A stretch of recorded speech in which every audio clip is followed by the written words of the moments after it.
I'm Laura Papetti, and we begin with weather. Everybody is talking about that heat wave moving in. Also, at one point, air quality was potentially a little dicey, but that seems to be maybe getting a little bit better. We're going to check in with meteorologist Thomas Patrick, standing by in the Weather Center. Hi, Thomas. Hey there, Laura. And yeah, brand new information as of the noon hour is that we are no longer under an air quality alert that was issued earlier this morning as wildfire smoke had been streaming into the inland northwest. But it looks like it's a little bit thinner by this afternoon. And B, we have seen no air quality concerns at all across the inland northwest. Here's the latest visible satellite imagery. It is still a blanket of wildfire smoke. This is coming from all those Canadian fires in Alberta, but it has thinned out quite a bit since this morning, though it is noticeably hazy outside, but nothing worse than that. So the air quality alerts across eastern Washington canceled, so we are not worried about that for the next couple days. The worst of it's over in Montana, where the air quality had dropped to unhealthy and even very unhealthy, especially up towards Kalispell and Glacier National Park. Those areas getting the worst of that smoke, again, streaming down from Alberta. Now, it is hazy outside, but it is also a bit warmer than it was the last couple days. We're already at 77 degrees hitting the noon hour and should be well into the 80s this afternoon and still hotter yet for the coming days, including a 90-degree day. That has not changed in our forecast all week long. So coming up, I'll show you where those records stand for the next couple days and how long the heat wave lasts before we have more temperate weather coming back into play.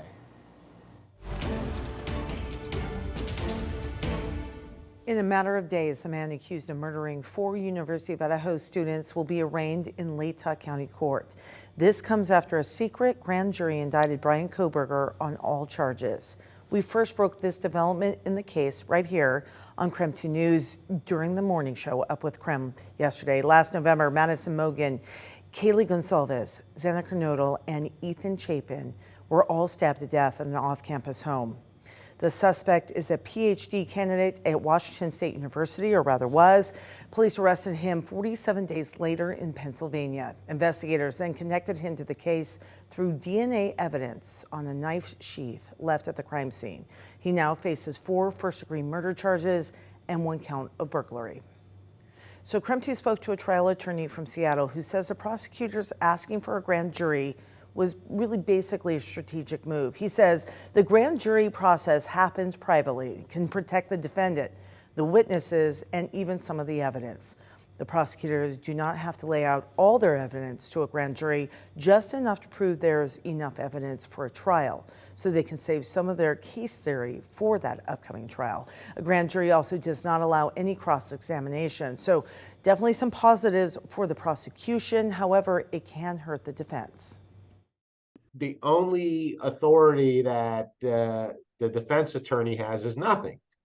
Can't do anything. A grand jury is very different from a trial jury. There's certainly more people, and the decision doesn't have anything, again, to do with guilt. The goal was for the group to decide if there's enough evidence to charge Kohberger and have a trial. The vote happened in secret, and the decision did not have to be unanimous. They needed at least 12 yes votes to make an indictment. The attorney says getting this indictment could show how strong of a case that the prosecutors have. Because what the prosecutor received was a positive nod by members of the public with respect to some of the evidence that they've collected thus far.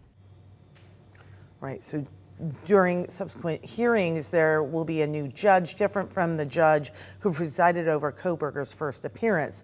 Idaho Code also says after Kohberger pleads guilty or not guilty, the prosecutors then have 60 days to request the death penalty.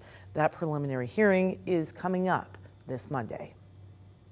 In the meantime, you can watch all of our coverage on this case on our streaming platform, KREM 2 Plus. It is free to download on Roku and Amazon Fire. And of course, for the very latest information, you can text us the word Moscow to 509-448-2000.